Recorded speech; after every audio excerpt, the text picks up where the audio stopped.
Welcome, ladies and gentlemen, boys and girls, to another episode of Hollywood Backlot with Lou and you. My name is VashSky, your host of today's ceremonies, and with me, to my right, is that right? Is it? Well, yeah, your right. Left, our right.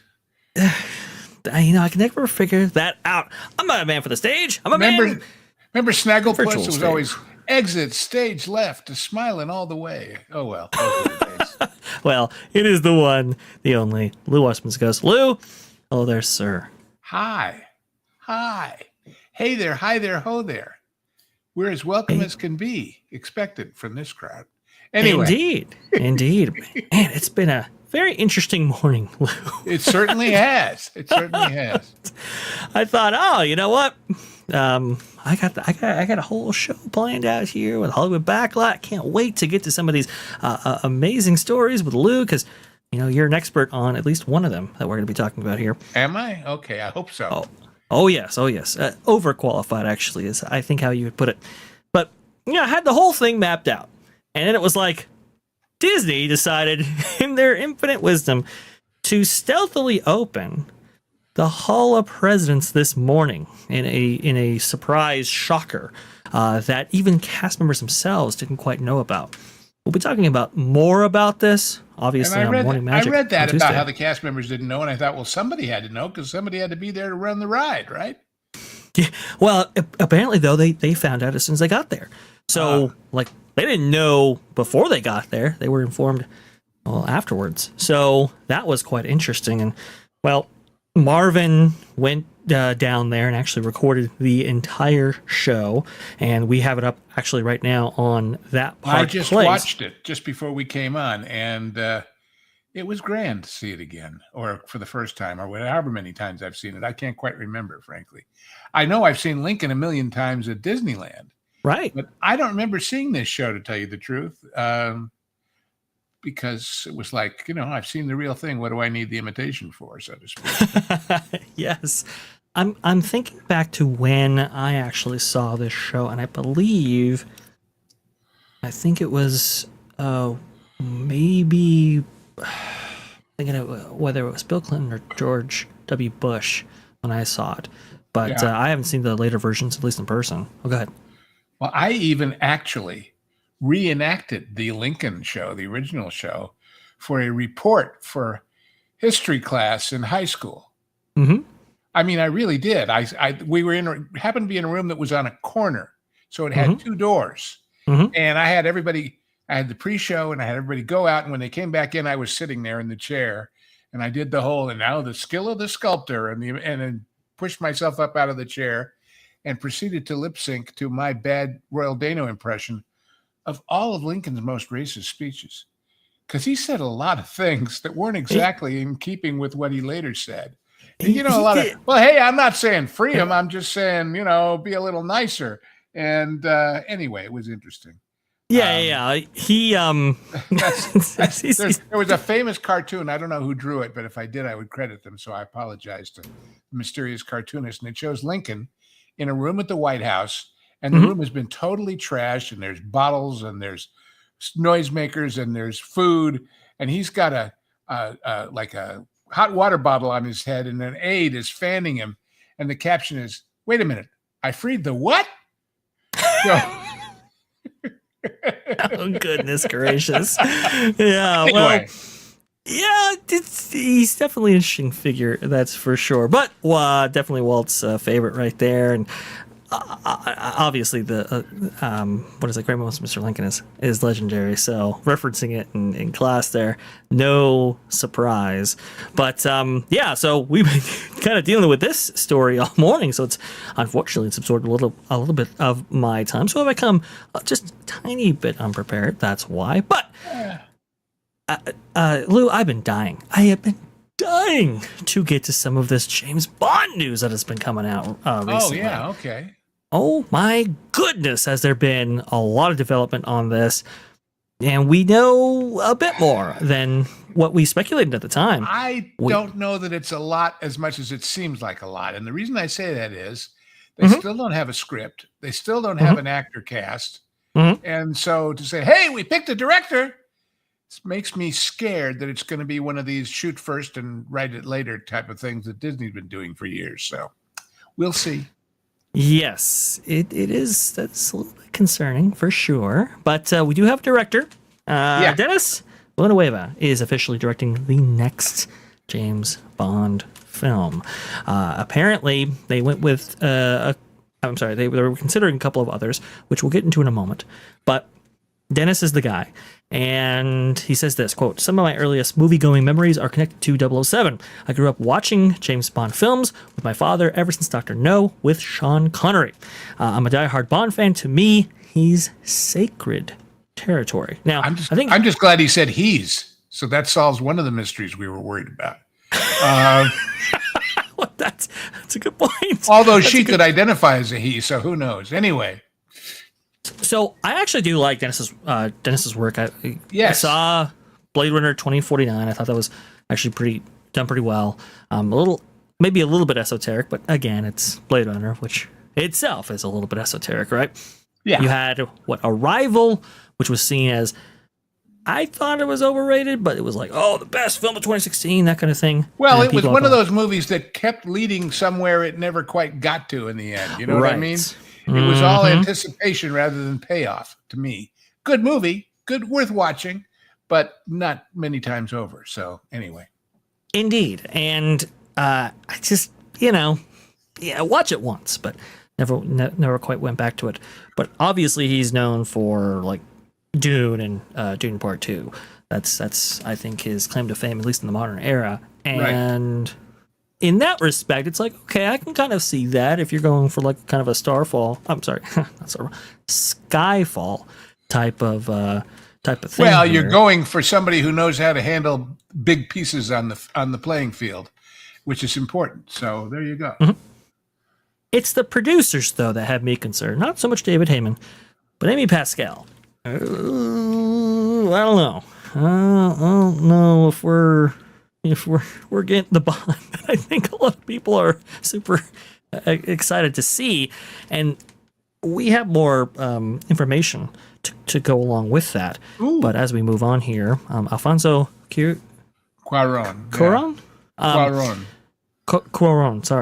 was an early contender to direct Amazon's James Bond movie before Denis Villeneuve was hired. Bond producer David Heyman pushed hard to make it happen. But Cuarón removed himself from competition, choosing to focus on other projects, including the Charlize Theron star Jane. That film, which is also on the fast track at Amazon, is waiting a draft of the script. Oh, wait, here's another one going Thorne. forward without a script. Is that what they're saying?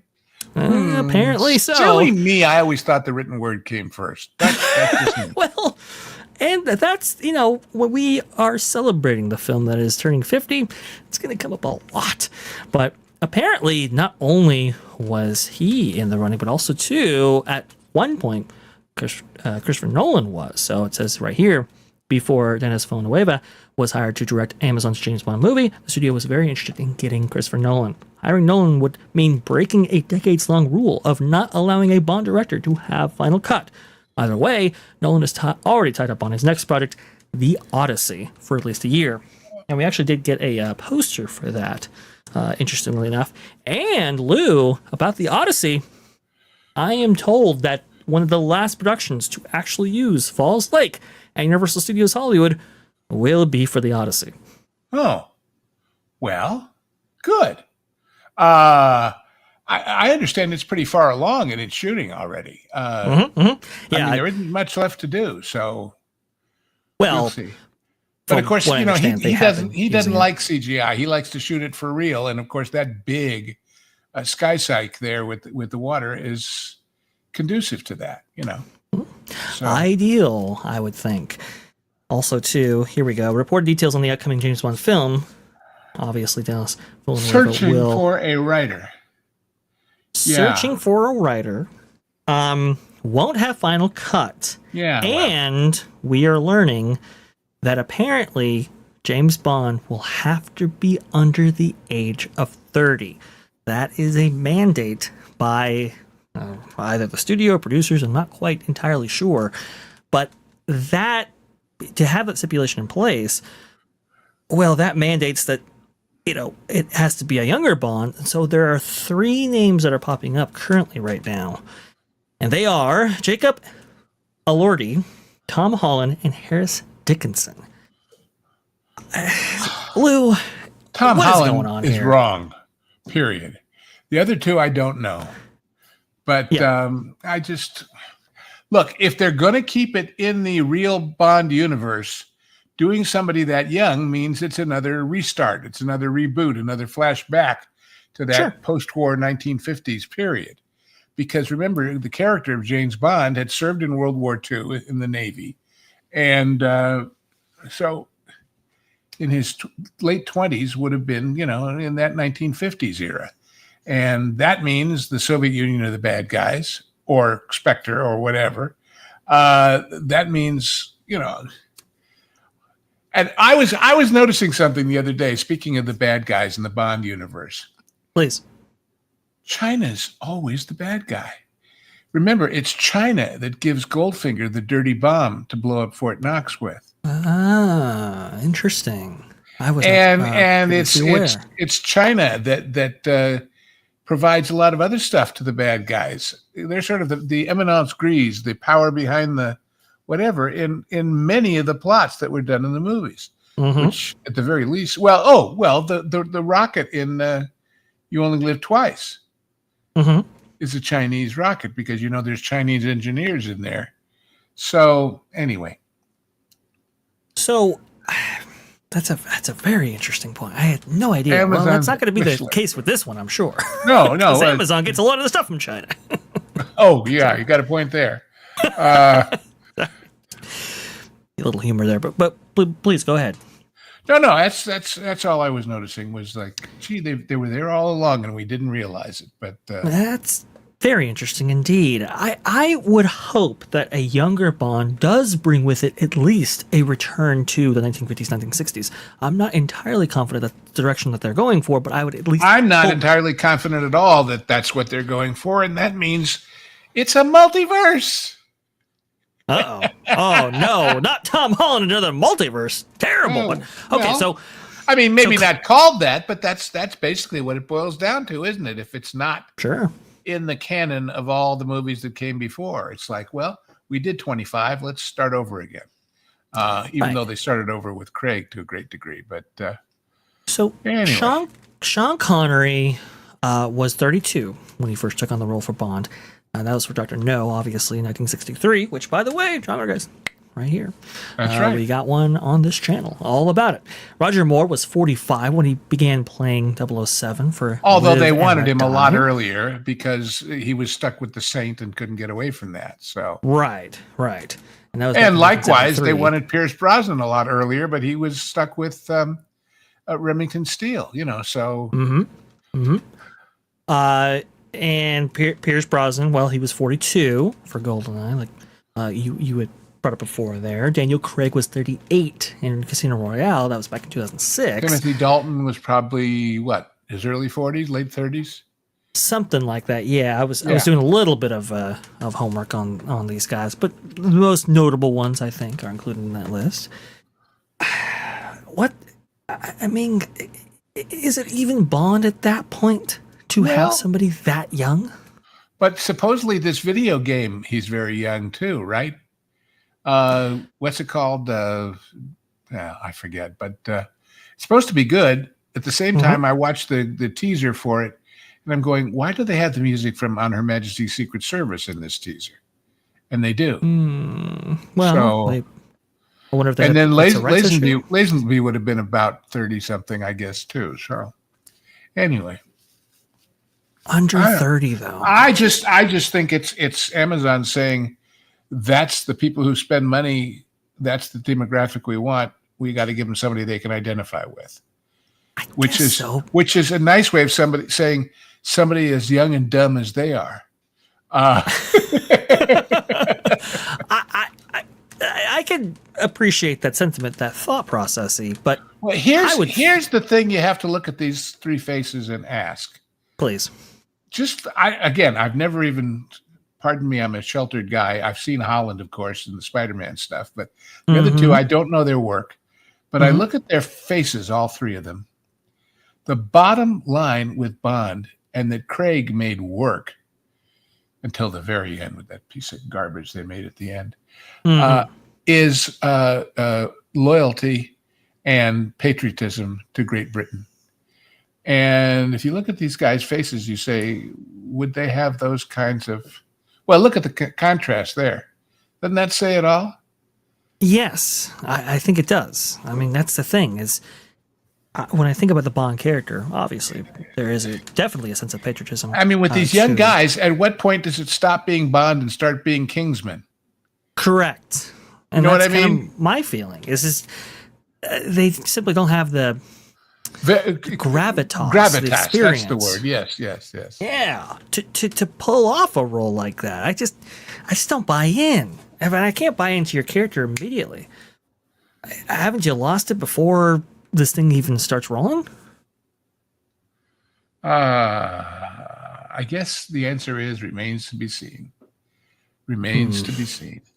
Well, and we, you know, like I say, it's more important to me that on the one hand they can say, well, no, you don't get last cut. Well, nobody really does, but that's a fair point. Except Chris Nolan, and that's because he can push for it. But I understand the idea of having a director before you've got a script, in the sense that the director is going to say yes, no, or maybe to things in that script. But it's like bits and pieces being thrown in together rather than something that has an organic origin to it.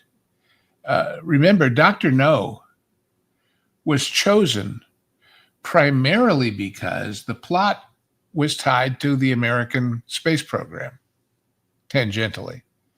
And America was the audience. Now, the Bond films have been remarkably successful all over the world on the grounds of we don't do a lot of talk and a lot of exposition.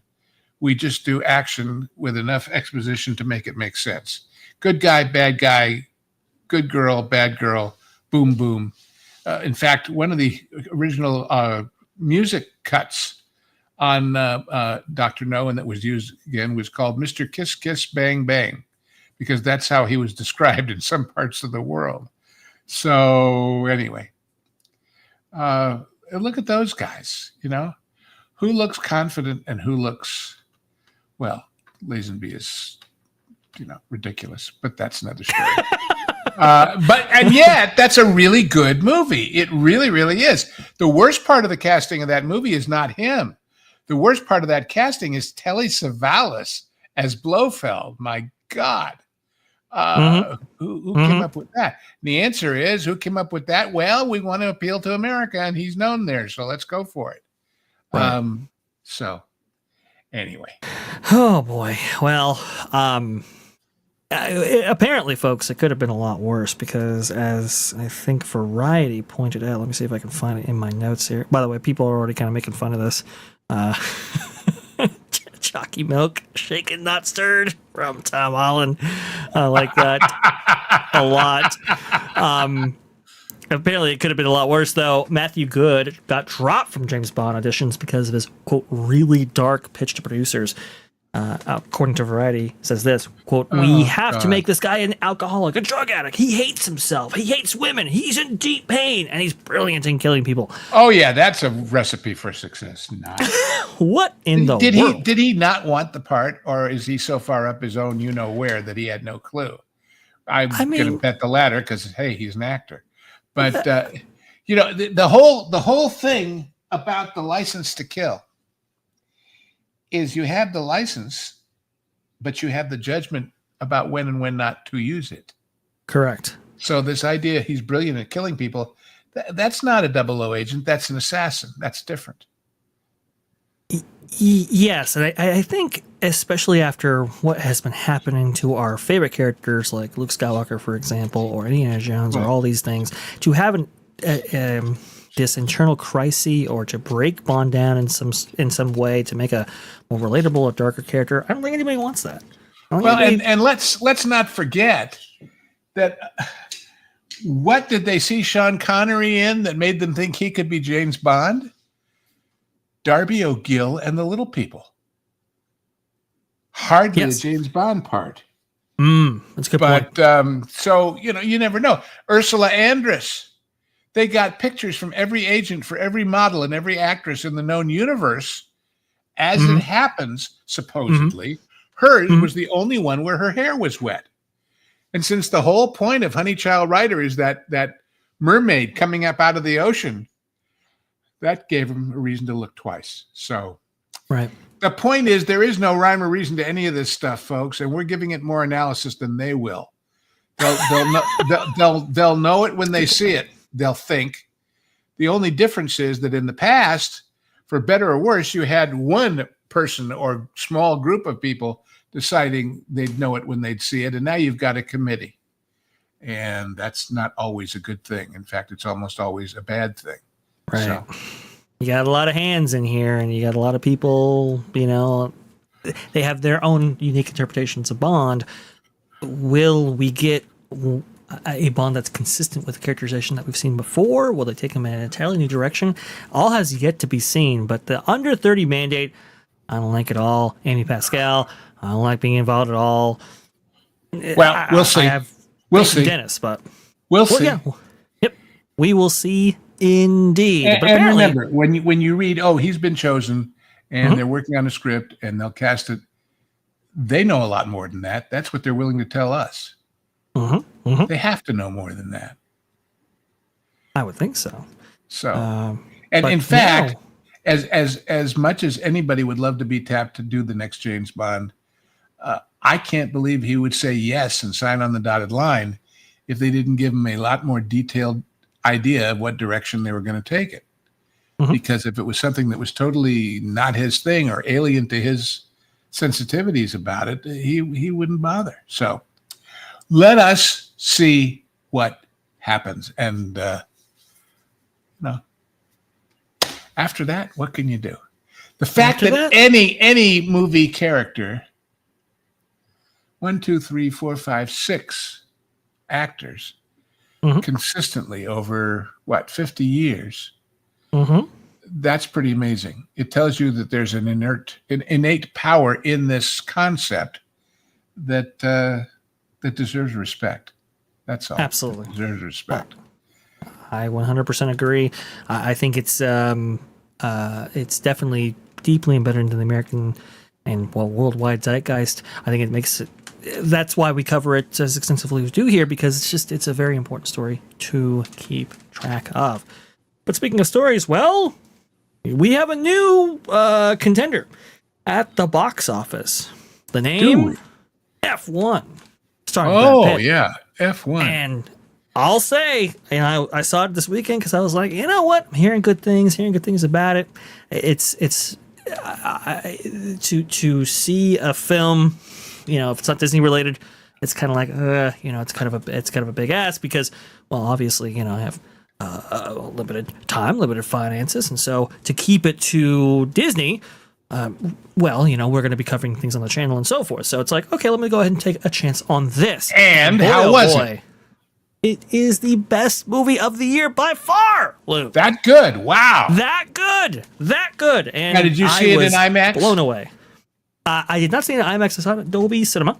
But a quality experience. And yes, if you have a PLF, folks, whether that be IMAX, Dolby Cinema, whatever, go to it. See this movie. It is worth seeing. Very, very good. You have director talents of Joseph Kosinski, obviously Tron Legacy back in the day, but most people know him from Top Gun Maverick. Awesome stuff right there. You have Hans Zimmer doing the score. You have Jerry Bruckheimer doing the production. Brad Pitt, obviously. Come on, folks. How could you not like this? And they pull it off very, very well. It says right here, crushing all industry expectations in just one weekend. F1, the movie, nears the $150 million mark globally at the box office, with Brad Pitt grossing a career record of $88.4 million 5-day opening overseas, over 70 international markets, allied to its $55.6 million weekend in the U.S. F1 hits a $144 million global opening, one of the biggest for a Hollywood original post-COVID. Whoa! Huge. Don't worry about that $200 million price tag, by the way, which I've heard anywhere between $200 million to $300 million. We will see on that. And I have enhanced thoughts on that as well. Apple already paid for it WB only needs to recoup its theatrical distribution and marketing costs, which still clearly make it back with such a strong performance already out of the gate. I found most interesting what it said in the end of the previous clip you put up, where it says that it doesn't have to give up the IMAX and large screen format stuff until Superman on the 8th. So it's got, see there at the bottom? Yeah, July 8th onward. So it's got a couple of weeks of cashing in, unlike some movies we've seen lately that got yanked right away because they were a week ahead of the next person in line. So I'm surprised by this, Lou, because, you know what? That's right, because Jurassic World won't be in IMAX. That was a surprise announcement earlier this year. I completely forgot about that. People were, obviously shocked that wasn't going to happen. But, that makes But again, way as I've been for saying, F1. Jurassic has this added factor of a big part of the advertising, publicity, whatever, is promoting the theme parks, not just the movie. Correct. And especially when I saw that they're putting Kitty Jurassic in the Plano Frisco kids park, I thought, scary dinosaurs for little ones? No, they're going to be cute little dinosaurs that only grow up to be scary when you get old enough to go to Orlando or LA. So anyway. Well, I had a conversation with Valiant Renegade actually over Jurassic World, and he was like, "Look, listen, Universal doesn't care at all how much those movies make or don't make. Like you said, Lou, it's all about the theme parks and the merchandise. Yeah, you know, dinosaurs, they play well in every single country around the world, no matter what branding you put on them. So they move a lot of merch from that vehicle right there. And we'll see what Rebirth actually does. Because if we wanted to get realistic, how old is Brad Pitt? You were talking about the age of all these Bond guys. He's a little too old to be driving Formula One cars, and then some. But then, so it becomes a plot point, Lou, which is very interesting. He is 61 years old. 61 years old. Yeah, anyway. However, you were mentioning genre guys. We recently did Ford versus Ferrari, and John Nolte did a list of the top car racing movies of all time and rated that number one, and I would agree with him. And one of the great, I forget who we were quoting, who said it, but somebody said that the greatest thing about sports movies is not the sport, it's the personalities. Yes. And how they come out. And that's certainly true of that movie, and I guess of this one too, to some degree. But I would agree with that. It's the driver, right? It's the person behind the wheel, not just the wheels themselves. Right. Well, that's the old joke I always cite, which is the most important part of all the parts of your car is the nut that holds the wheel. Correct. So anyway. And Brad Pitt's that nut for sure, I would say. But really, all-star cast all around, actually. Idris Elba's son plays the other driver in this crew here. He does a phenomenal job, I think, in that role. And Javier Bardem plays the owner of the actual F1 team, which is very, very cool to see. Great acting chops there. Really has some range, and he shows it off in this film, I would say. I was actually super impressed by it. I didn't come in there with super high expectations, and I was absolutely blown away. Yeah, but you're leaving out the most important question everybody out there in the audience wants to ask you. Sure. What was the popcorn bucket like? I didn't see a popcorn bucket there, Lou. They didn't make a helmet upside down with popcorn. Did you see? I posted it somewhere on our stream. The popcorn bucket for Fantastic Four. With Mr. Fantastic's, I guess, arm reaching around it. It's a little strange. It could be any old appendage. But anyway, did you see? Well, two more things on that very cool. Yeah, very, go very ahead. Fast. Go ahead. Joseph Krasinski says his pitch to reunite Tom Cruise and Brad Pitt would be a Days of Thunder and F1 crossover sequel. I thought that was pretty cool. Joseph Krasinski, obviously, having done Top Gun Maverick, so you have those experiences with those two there. And there was one more thing. Oh yes, Brad Pitt when asked about whether or not he would actually play alongside Tom Cruise in a movie, I think he said something like, "Hey, he's got to get off, like he's got to get down to the ground and stop hanging off planes, and then maybe we'll think about it." So, Yeah, well, yeah, right. because he's like, "I ain't doing that." There are no wings to walk in a Formula One race car, that's for sure. But no, but awesome stuff, and it's good to see that at least there was a summer movie that I think really felt like a summer movie. So, good stuff there. Love it. Excellent. Love to see it.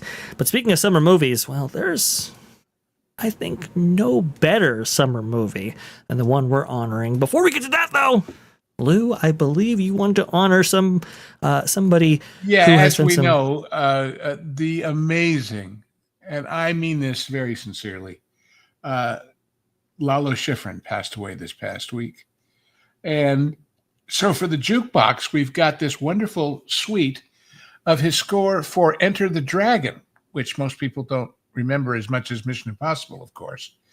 But I also, if you'd put it in the chat or whatever, everybody thinks of Lalo as being these big, brassy, powerful, driving pieces of music.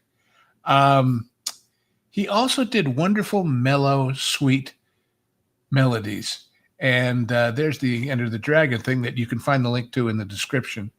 But there's also this, which is one of my all-time favorite songs by Lalo Schifrin, called Warning, Live Blueberries. And you might ask, well, what the hell kind of title is that? Well, it was the theme to an episode of Mannix that was called that, and so it got the name. The Mannix soundtrack record, the whole thing is really, really great. But anyway, go listen to that, turn the lights down, and play the song loud, and it's sweet. It's beautiful. And he was a sweet and beautiful man. We got to go see him. It was, I forget how many years ago now. It has to be at least 7 or 8. It was a birthday concert that they put on at the Alex Theater in Glendale with him and everybody. And he did a lot of his stuff that people didn't know, and a lot of stuff that people did know, obviously, Mission.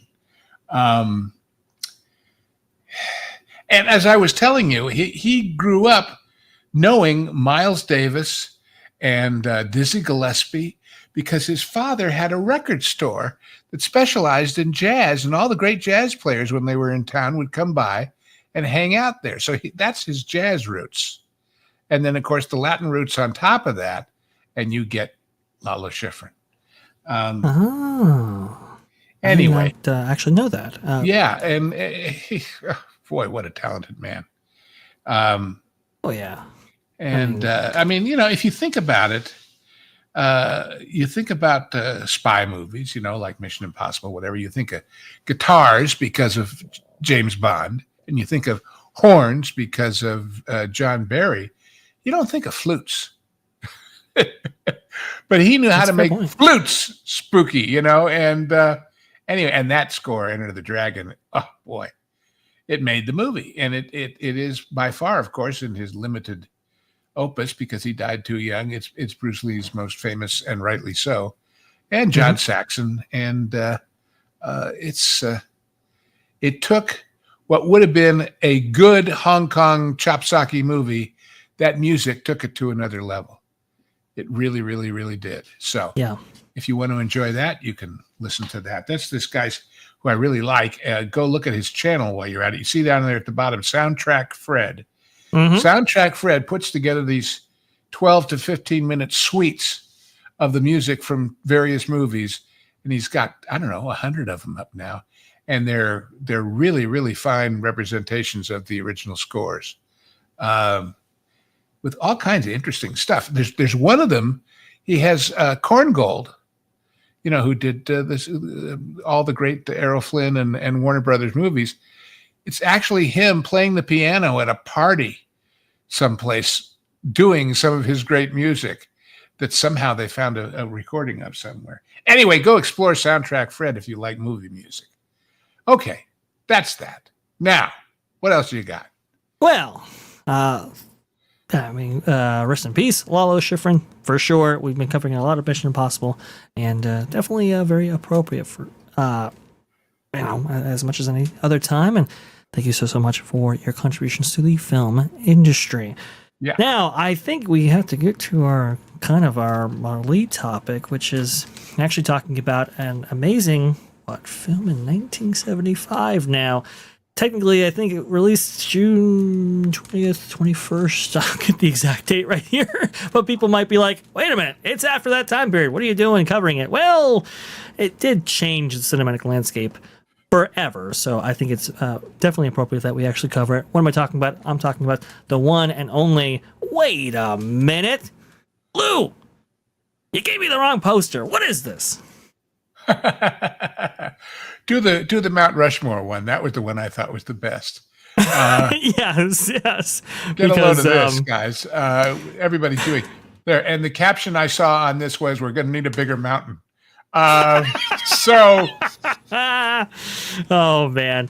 Well, of course we're talking about 1975's Jaws. It definitely changed the course of cinematic history, especially for a young filmmaker in Steven Spielberg, having only worked in basically like one other film at that time, maybe two if you and a couple of TV shows. He did a few night galleries, but well, there's actually a new documentary coming out very soon about the making of Jaws. That he and National Geographic put together, and then it's going to be on Disney Plus, I'm told. But I saw a little video of him talking about it, and he said, everybody thinks it was just a great movie, and I'm happy to say it was, but it didn't start off being so great when we were making it, because it was a lot of there you go, Bruce, father, but it was a horrendous shoot, right? Because I think it went 3 times months and months longer in Martha's Vineyard than they ever thought they were going to be. But you know what? Shooting a movie on the water is one of the most, if you think about the movies that have gone over budget and whatever, Waterworld, it's really difficult because the camera's on one boat and the people are on another boat and the other boat's coming towards them and they're all bobbing up and down and not together, not in sync. There you go. It's all well and good to draw a storyboard, but that doesn't mean it's going to be held that way, Correct. And Steven Spielberg talks about how there were many more storyboards featuring the shark. And, when it came to actually getting down to Martha's Vineyard, when it came to getting down to, getting this in the actual ocean, the shark that is, it just did not hold up at all. I think Bob Matty did the shark there. Bob Matty, you'll know his name from 20,000 Leagues Under the Sea, but he also did some work for Disneyland back in the day. What is it? Why can't I think of the name here? Well, go ahead, please. He was involved in the Jungle Boat ride in the animals in there. There's this famous story about Walt being out there. In order to hide the tracks on the jungle ride, they made the water cloudy. And the way they did it was with pulverized oyster shell. Well, oyster shell pulverized is like gritty sand. And they use it because it's relatively lightweight, so it holds in suspension in the water and keeps it cloudy. But it also gets in all the gears of all of those hippos and animals in the water, and it kept breaking. And supposedly there was a moment with Walt out there with everybody else in like hip waders, like fishermen wear. And he's angry as hell. And he says, I know these damn things work. I've seen them on television. Because oh man, classic Walt Disney right there. But there's Walt Disney with Raleigh Crump. Raleigh Crump is the name I was thinking. I don't know why. It just escaped me at that time. But Raleigh Crump talks about the story because he has a series of podcasts that he released right before he passed away over there. It's kind of a cute story, I believe, is what they're called. Yes, They're available on Amazon. And he talks about how Bob Matty actually did some stuff for the Jungle Cruise, as you were talking about before, and they were having problems with those effects and so forth. And Walt comes to Raleigh, is like, hey, don't go with Bob on this stuff, because he kind of knew that he just wasn't reliable. I think he was involved in 20,000 Leagues Under the Sea too. Yes, so he Walt was. had worked with him before, and And he understood people's limitations, right? And apparently, well, Steven Spielberg found that out the hard way, which was really unfortunate. They went with this kind of pneumatic thing with compressed air, which, back in the day, that's pretty ambitious. Well, and I've told the story before, but a guy I know was the head of Ad Pub at Universal at the time, and said that the reason why they made him promote all of this stuff about the amazing fake shark was because they were worried about the movie and they thought that would help promote it. But if you think about it, had they never told anybody about this, it would have been 10 times more scary a movie, because you would be saying, is that real? Is that, how did they do that? But everybody knew by then that it was this machine that didn't work too well and drove everybody nuts. And the reason why they knew at that time, but that was that there was a mechanical shark or whatever, because Steven Spielberg was, I guess, before the news had come out that it was a mechanical shark, was trying to keep it a secret. He didn't want that secret to be revealed. But it was somebody who snuck in to get a photo of the shark from its mechanical side, and then that wound up in Time magazine. Yeah. So, to your point, Lou, at that time the secret's already out. Said, well, for God's sake, promote it. Maybe it'll sell some tickets so people. In other words, there's a different emotion from, oh my God, that shark is eating that girl, to, boy, that fake shark sure looks real. Right. And of course, if you think about it, the Jaws thing at Universal Hollywood always kind of worked, but the one in Florida never worked really right, and they had to yank it out. So, yeah, Jaws was infamously, it was a nightmare. The first iteration of that, and there's a lot of historical videos that actually analyze that to an nth degree. Apparently, they got a ride manufacturer who hadn't created anything that complicated before. They rushed it. Obviously, they're trying to make this 1990 date for the entire theme park over there at Universal Studios Florida to open on time, and it was just a disaster. Lawsuits, were litigated over it. It was crazy. You can see what they actually did in Universal Studios Hollywood right here on the West Coast, which and was like Lou said, much easier because it just makes one pass right down alongside the. You saw the things being pulled in the water. You saw the people getting nervous, and then this dock that you're sitting there looking at, Amity, starts to collapse under you and tilt towards the water, and then wham! Here comes the shark. And by the way, that imitation Amity village over there was used forever on Murder, She Wrote, as I think it was called Cabot Cove, the little town in New England that she supposedly lived in. All of that was shot over there. So, yeah, they use this, I think, for a number of productions, and the original Orca actually used to exist over there on the side. Right. We'll talk about that in just a moment there, but you can see this. See, and there comes the shark, and everybody's sitting on that side of the trim. You have to understand, you see it tilting, the whole floor tilts towards it, and you feel like you're going to be thrown in the water with it. Even if you know it's fake, it's scary. And then it is scary.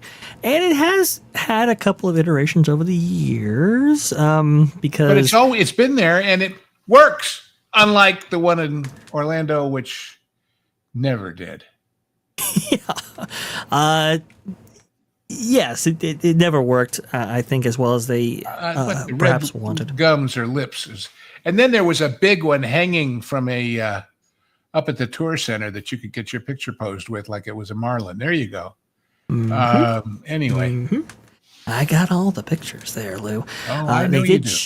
They did change the look of the shark later on to make it more appropriate to the actual film. I think the idea back in the day was, let's make it like the poster, because that's what everybody's familiar with. Right. Because, you didn't have VHS, Laserdisc, and all that kind of stuff. So, sure, but it just looked ridiculous. It's a little cartoony, to say the least. But you have to understand also, especially with those big white teeth, real sharks have layers of teeth. Yes. Layers behind layers behind layers. I forget how many rows, because they break off sometimes when they bite into something. And so the next one kind of moves up into the gap because they never stop moving and they always eat. Well, there you can kind of see a few layers in the original poster. But it looks ridiculous. and like you said, it doesn't feature those layers that make it a little bit more convincing and a little bit more natural. But remember also that the motto for the original Orlando or Hollywood theme park was "Ride the movies," right? So you weren't expecting a real shark ever. It wasn't. Yes. It wasn't like, well, we're going to go see a real shark like you would in an aquarium, for example, or the living seas. So the fact that it was exaggerated, well, what the heck? It's also interesting to me that the book was a huge success, and none of his subsequent books, even the ones they made half decent movies out of, ever did anything close. The pirate one, and I forget what the other one was. Oh, I guess The Deep was his too, eventually. I think. Oh. Maybe I not. didn't actually know that. I could be wrong. Maybe I'm wrong. And since we have the magic of the internet, we can find it out. There are multiple versions or illustrations of the original book. Here's one of them, and highest res I can possibly get it. The Deep, which was really about drugs and wet T-shirts, not about. Well, if you saw the movie, and I always thought it was funny because John Barry did the music for the movie The Deep, and when I remember getting the record because it was really good, and then they had the quote unquote disco version of the theme song with that kind of the hustle background beat to it, and it didn't make any sense at all. But hey, Jackie in a wet T-shirt and Lou Gossett as an evil drug lord. What's not to like, right? What's not to like at all? Apparently, for Robert Shaw. Yeah, Robert Shaw. Well, Robert Shaw, but Richard Dreyfuss didn't like Robert Shaw, which was the interesting thing. Apparently, they had a real beef on set, and that they would get into it with one another because I think Robert Shaw, he liked to drink a lot. I saw a clip of Spielberg talking about that, and he said Shaw came to him and said, listen, this scene where we're all sitting around, where he tells the story of the Indianapolis, he's supposed to be kind of drunk. Would you mind if I had a couple of drinks before the scene is shot? And he said, sure. He had 12. Ooh. And the first day, they just couldn't shoot the scene. He was so absolutely passed out drunk. And he came back the next day, and he was very apologetic. And he had taken what was apparently like 3 or 4 pages of script and cut it down to about a page and a half. And they shot one take, and that's what you see in the movie because it's brilliant. Yeah, it is. So, absolutely brilliant. And by the way, I mean, there's so many people that bring a scene like that to life. Got to give Carl Gottlieb a lot of credit for that as well. I believe it was him who kind of knew that the history of the Indianapolis. A lot of veterans actually came out of that like, whoa, that's pretty crazy that our experience. And for those who don't know, the Indianapolis was an American, not a battleship, a cruiser, that took the atom bomb to the island where they were going to put it on the plane. And on the way back, they were sunk by a Japanese submarine. And because they were top secret, they weren't allowed to give out any distress call. And the guys that didn't drown immediately, the vast majority of them were eaten by sharks because they happened to be in a huge field of sharks. And it's a pretty harrowing tale, and it's a true story. So true story. And a lot of it really wasn't known even at that point. And then well, because the bomb was secret, and therefore the whole mission was secret, and therefore they couldn't tell anybody. Correct. So anyway, kudos to everybody getting that scene together and making it as profoundly interesting as they did and compelling. And obviously, it's such a enormous scene and such a famous scene, and get that included right there. And Jaws becomes a blockbuster, and now it's very well known. I find it particularly interesting. We talked about it, Lou, earlier on the show, how, these things go to production without a script. Apparently that was the same case here. While Steven Spielberg was entranced by the script, and that's what kind of got him on board to this film, he obviously wanted to take a different tone with it. I think it was a very much darker film. He kind of wanted to lighten up with some humor, which is why they hired Carl Gottlieb on to this production so that he could rewrite it. But they went to Martha's Vineyard without a script in hand. They, from what I understand, they actually had to write it each day for the upcoming scenes the next day. And it was a very collaborative process. Apparently, Roy Scheider was involved. A lot of the actors. On the Genre Guys, among others, we did 2010, which was the sequel to 2001.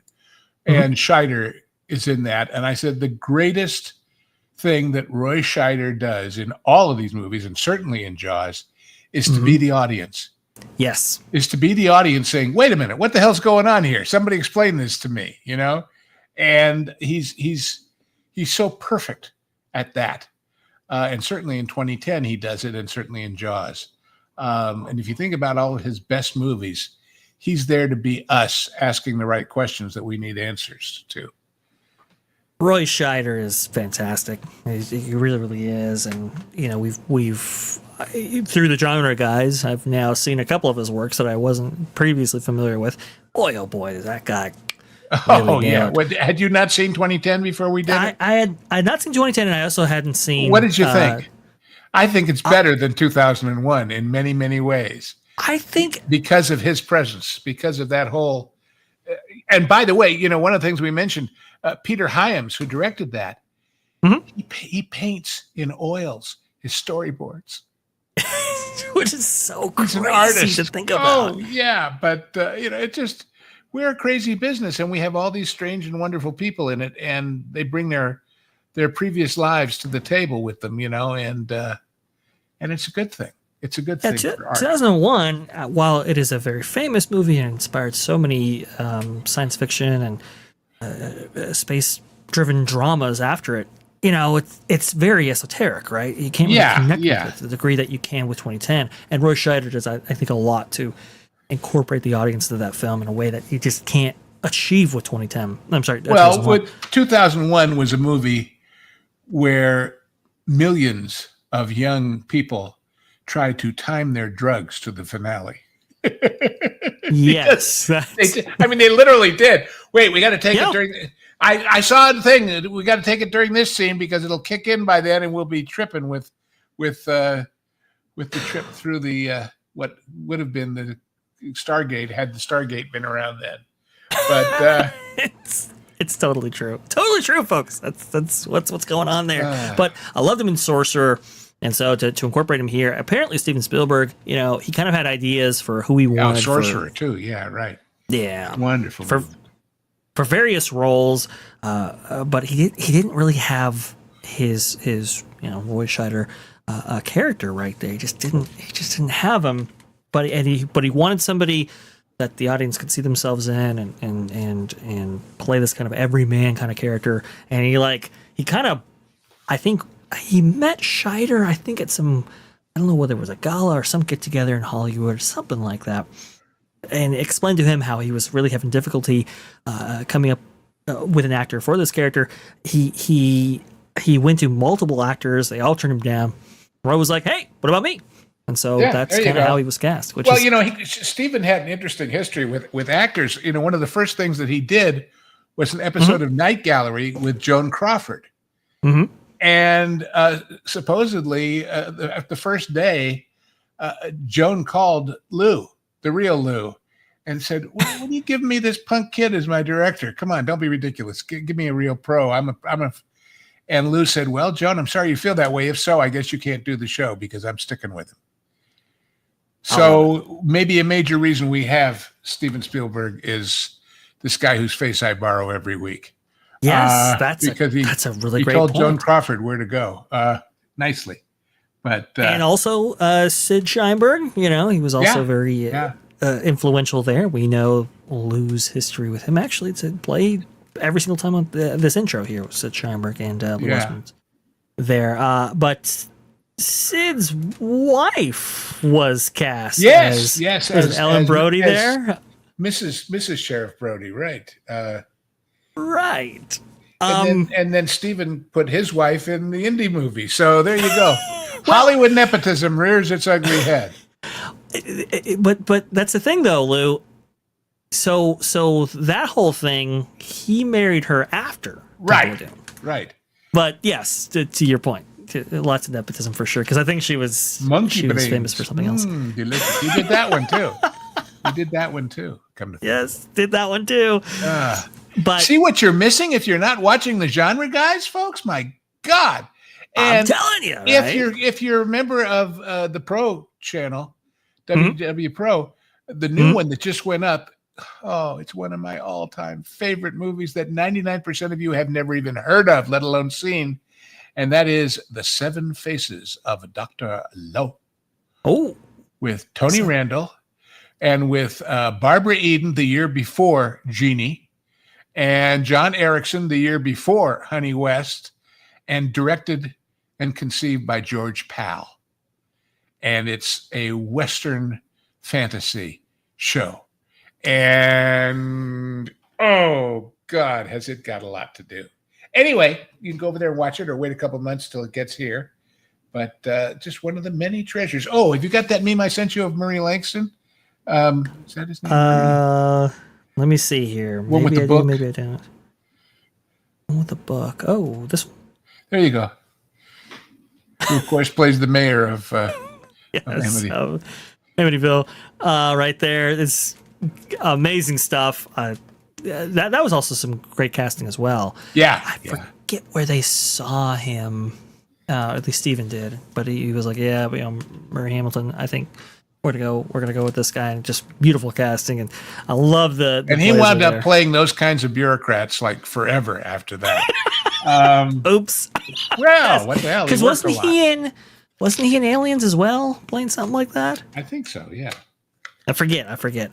But great stuff there. Richard Dreyfuss, though, apparently he, was approached by Steven. Hey, look, listen, I really want you to play this part.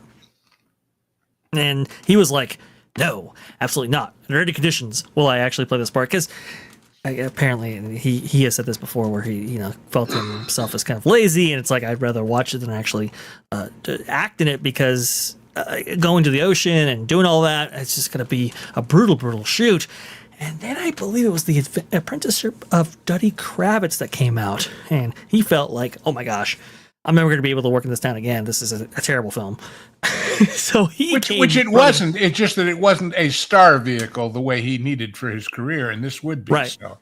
Yeah, and he begged Steven Spielberg eventually to play the part, and I think that was He was perfect just, for it too. He was perfect. Oh, so perfect. And apparently the way that he came in, Carl Gottlieb and Steven Spielberg, they saw him and he had the beard and he had this kind of look with the rimless glasses and everything. It was like, okay, don't change this. This is perfect. Let's go forward with it. And it was just awesome stuff. Anyway, fantastic film. And happy birthday, Jaws. Happy birthday, Jaws, indeed. Steven Spielberg, now he's going to have a theater dedicated to him on the Universal lot somewhere. I'm not quite sure where that's going to be, but Steven Spielberg recently talked about his experiences on the backlot and sneaking in. And apparently he would go inside the original Orca around the kind of Amity setup there and the backlot and just kind of like sit there and kind of reflect on what he was actually going through, what he had gone through in the past, and where he was going to go in the future. He did that for years up until the original Orca, unfortunately, was demoed. Rats. Terrible. Because apparently it atrophied so badly on the backlot. Somebody who did not know that was Hollywood history there just didn't realize the importance of that. They thought it was a prop or something. Unfortunately, it was torn away. Steven Spielberg not happy about that at all. But from what I understand and what he has said, I think as part of his speech honoring that theater facility that I was talking about before, he has said that he will never retire from filmmaking. And I believe his newest film coming out in 2026. That's going to be very interesting to see. But Jaws changed the game, becoming the first official, quote, blockbuster that we use so frequently. And, that and Star Wars that would come out 2 years later. And by the way, look at that picture. Yeah. Remember when people read books? The terrifying #1 bestseller is how they're selling the movie. Is how they're selling the movie. Now see the movie, which was commonplace in that era. And now, nobody reads. Yeah, not so much. But combined with that and maybe Jurassic Park and a couple of other things that Steven Spielberg has been able to adapt to the screen, he became a household name. And the summer blockbuster, yes, Larry, you're exactly right. That's the start of that, and that would influence filmmaking forever. But now everybody wants a blockbuster. Everybody wants that big summer movie, and unfortunately, at least in recent years, that hasn't really taken place. There's a lot of discussion surrounding that and why that is, but Jaws was the first, and happy 50 years indeed. Yeah, what is it like? It says Dimension 150 under the Rivoli sign. Can you see that? So that was some kind of widescreen, broad screen something, but it wasn't IMAX. They didn't have all these big screens. So, They did not. They did not. I wonder what that was. Yeah, the multiplex, doesn't come into play, I want to say the 1980s? I don't know, but let me see. Dimension 150 was Tadeo. Okay, there you go. And Tadeo, of course, was the system that Michael Todd invented for Around the World in 80 Days as a widescreen. And it's basically a 65 millimeter format. So, and cinema was changing, Lou, around this time, right? Because the 1960s had obviously that big court decision that said, "Hey, theaters." No, that wasn't the 60s. That was 47. With the consent decree, yeah. Well, yeah, no. What was happening in the 60s was that, TV was free, and then they were just talking about pay TV, which eventually became HBO and Showtime and all the rest of it. But the music changes, but the dance remains the same, or something like that. It was a big change for sure. You had theaters that really only had one screen. Now you had the emergence of the multiplex in order to handle all of these summer blockbusters that would come out because of the success of Jaws. And Jaws was massive. It was so huge. I can't even tell you how big it was. And then Star Wars. The next really big movie was Star Wars. Mm-hmm. But Star Wars, let's remember, did not have the pedigree of three fairly well-known actors and a book and all the rest of it. So it really came out of left field for most people. So very much out of left field for sure. And just the rest is, hey, speaking of left field or right field or in between, folks, we always ask you to send me questions. We have an ulterior motive. Put that famous email address up, would you please, Vash? On the screen right now? It is one of my many duties to occasionally travel and occasionally be out of touch. And in late August, I'm going to be away 1 week, and so we're going to pre-record a show. And on that show, we're going to do nothing but answer your many, I hope, if you send them, questions about how do the studios really work, what is different from what I hear or see, because that's originally what this was intended to be. Not that I'm complaining that it goes all over the map. We have fun going all over the map. Oh, yeah, Highlander 2. God. By the way, felon lawyer, did you hear that in the new revival of Highlander, the Sean Connery role is going to be played by Russell Crowe? How's that for an interesting piece of casting? So anyway. Interesting. Yeah. So. Yeah, please send us your questions at t3ponline@yahoo.com. Link is right there. We would love to not only read your questions, but to get an assemblage of them for that show because, hey, we want to go ahead and provide you fresh content each and every week. Let's see right here. Stuttering Guitars with the $5. I've heard that Dreyfuss had to be sat on to do the role. It changed his life. How tough is it to rein in actors for something like that? Lou, your thoughts? Rein in. In the case of Richard, you don't rein him in. You just don't. No, you don't.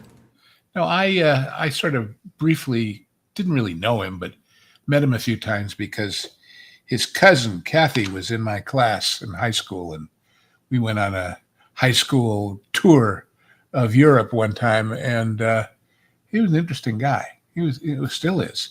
He's got a book out now called "The One Thing Worries Me," about the fact that we're not teaching civics in the schools the way we used to, and it's a very, very powerful book, especially for a guy whose reputation is politically left. It's a relatively conservative book, and I read it, and I recommend you do too.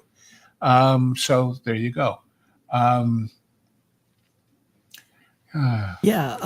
So Lady Donegan says, I sent a question, so I know it's in there somewhere. Good. Well, we'll get to it eventually. Honest, we will.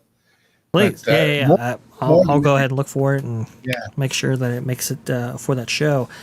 Yes, Felon Lawyer, you are exactly right. We mentioned that. Apparently Yeah. it's infamous too, Robert Shaw. Which is okay. It's good for the part, but the people that some of the behind the scenes stuff, like we just on the Genre Guys did the awful, the terrible, the absolutely disgustingly bad Batman Forever, and Jim Carrey and Tommy Lee Jones hated each other all the way through that movie, and so there was that. Ooh, but, not good. But you can hate the movie regardless of how you feel for them because it's terrible. Oh God, is it terrible?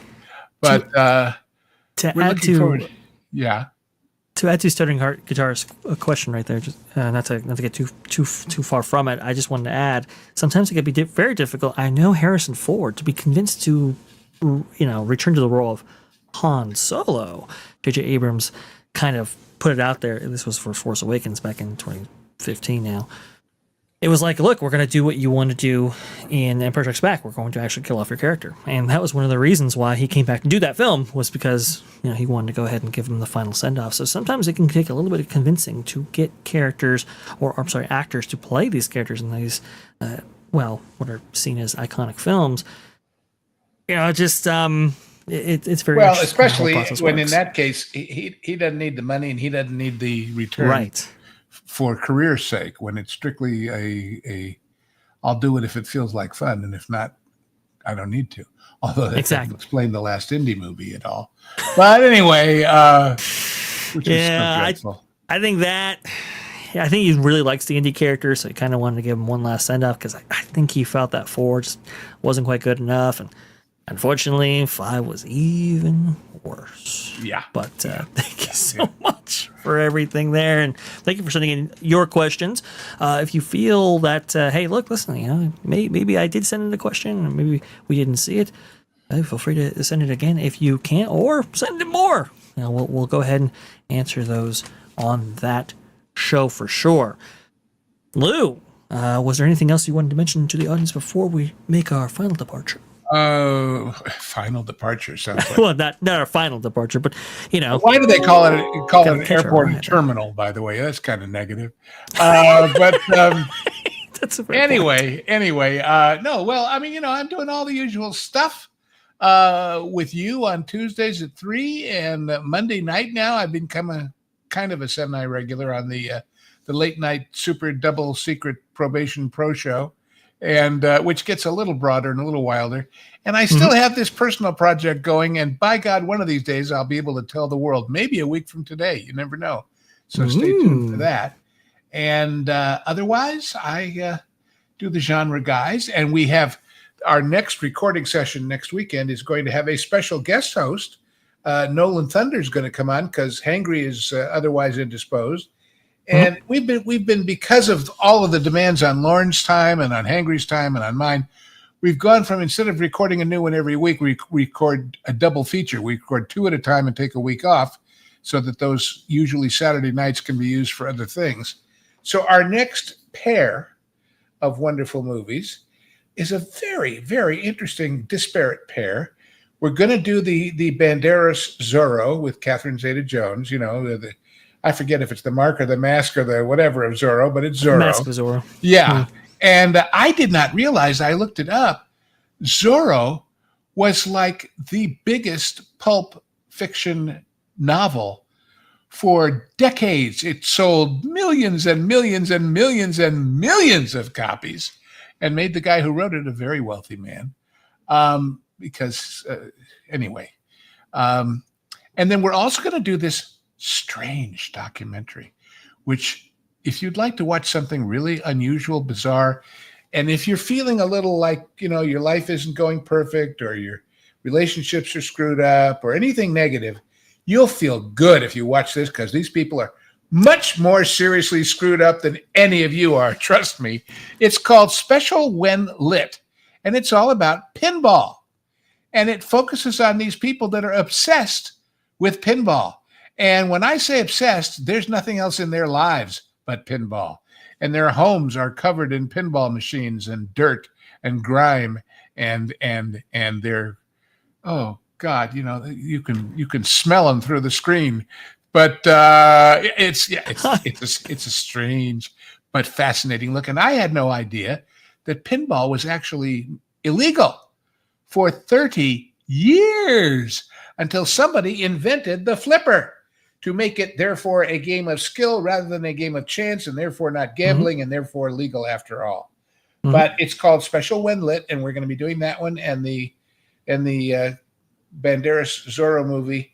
And then after that, I forget what's next on our roster. But if you want to recommend some movies to us, go for it. We will take them under consideration, but we've got quite a list. I know a couple of my faves that are still coming down the road. If you want, I'm just telling you because you might want to just turn on a movie some night. Go look for a movie called Diggstown, Diggstown. I'd forgotten about it, and then I reminded myself, and it's a grand movie. There you go. It's James Woods and Lou Gossett, and it's about there you go, how to run a successful con. It's a caper picture and a boxing picture, and it's pretty darn special.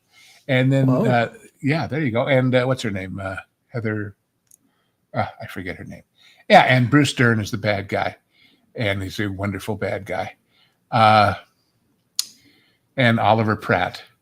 And so with all those people in it, it's pretty good. And it is. It's better than good. It's wonderful. And then the other one that I'm pushing on the guys, if you want spooky, if you want something that's really going to spook you, and it's not a monster movie and it's not a guy in a ski mask, it's called Seconds. As in, second helping, second time around, second chance. And it's about an old man who feels like his life is going nowhere and he's not well. And he sees this ad and he goes to this outfit called Seconds. And it's John Randolph. And what it is Will Geer and these other guys are doctors. And what they do is they rebuild you. They turn you into a younger man, totally different from who you were with a new identity. And John Randolph becomes Rock Hudson, which is a pretty good deal, right? But you don't get two sips at the same cup. So that's a wonderfully scary, spectacularly interesting movie, black and white, and thank God, because it would have been too gory in color. But anyway, those are a couple of the ones that are on our horizon. And so if you want to be ahead of us, go for it. And if you want to be behind us, watch them here. And if you want to do both, you can join the Pro Channel and watch them there, and then come back a couple months later when Vash has greatly enhanced them by adding more pictures and more goodies, and give us another comment at the time. But meanwhile, there's a playlist of these shows and of the genre guys. We're in our 50-something show, Vash. Did you know that? In this show? And that means we're like a year plus into doing this, which is, time flies when you're having fun, as far as I'm concerned. So maybe that's what we'll do with that all question show. Make it the birthday or belated birthday, anniversary, whatever. Although it'll be well beyond. There's an idea. It just came to me. So yeah, I'm throwing it at you, and we'll see if you pick up on it or don't. Or no, I think I will. Anyway. I think I will. And I'm just thinking about the pinball guys right now. Is that like a personal attack or something? Oh, personal attacks in there. Well, not joking. This is just a joke. But Yes, we did do. Charlie Zulu Oscar's asking about Buckaroo Banzai. We did indeed. Yes, and it's actually on 2WPO as well. So that's why you should subscribe to the channel. And I will say in the last words of that movie, big deal. Mm-hmm. So what? Yeah, we got a playlist on those as well. Well, that just about concludes our show today. Listen to the music and enjoy the visuals and play amongst yourselves for another week, and we'll be back. Absolutely, 100%. Make sure you hit the like button on your way out right there. Make sure you hit the subscribe button. If you haven't hit the subscribe button, definitely helps us out. Really helps us out if you share us out. I know our aeronautical, what is it, expert, I guess, our aviation expert, that being Deborah, has been helping us a lot with her show. I think it's over 800 now. I mean, it is absolutely incredible. Wow. Thank you so much for supporting us in every way that you do. We will see you here next week. If you walk on enough wings, you're going to fall off, but you're going to fall up or something. I don't know. Well, and stuttering guitarist, you know I love you, but anybody who can fall asleep with Zeta Jones on the screen, I have serious questions about your taste. Because that's one hot number, as they say. But Zeta Jones and Mascasaurus. Yeah. Woo, man, whoa. Ooh, and you saw Dickstown. Good. Oh, Dickstown is such a fun. Vash, have you seen Dickstown? I have not seen Dickstown. Well, I know you will now. I know you're a busy guy, but take 2 hours or whatever it is and go watch it, because is it fun? Is it fun? James Woods, you don't have to convince me anymore. Yeah, there you go. There. And Lou Gossett and the bad guy, Bruce Stern. But great stuff indeed. Well, thank you so much for joining us here. We will see you guys next week. Same bat time, same bat channel. Sunday at 2 p.m. Eastern. I believe that's how it goes. And as Batman would have said, some days you just can't get rid of a bomb. Anyway. You like that upcoming James Bond. We'll see you later. Sorry.